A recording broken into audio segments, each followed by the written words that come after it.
یہ غلطی کرتے ہیں کہ وہ شاور لے لینے کے بعد یہ سمجھتے ہیں کہ ہم نے غسل کر لیا ہے۔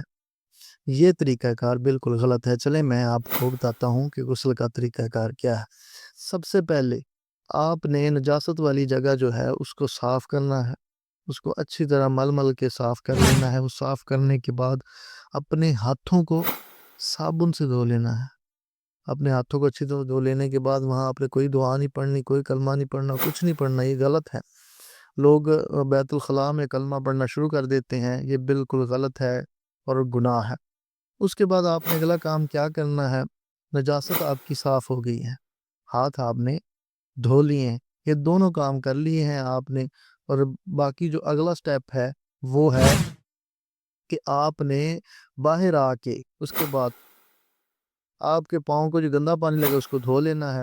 اور یہ سب کچھ کرنے کے بعد فرائض ادا کرنے کے بعد ناف میں انگلی مارنی ہے تاکہ وہ خشک نہ رہے۔ اب چلتے ہیں فرائض کی طرف۔ پہلے نمبر پر ہے کلی کرنا، دوسرے نمبر پر ہے ناک میں پانی ڈالنا، اور اس کے بعد تیسرے نمبر پہ ہے پورے جسم پر پانی ڈالنا، اسے مل کر دھونا۔ ویڈیو اگر اچھی لگی ہے تو چینل کو سبسکرائب کریں۔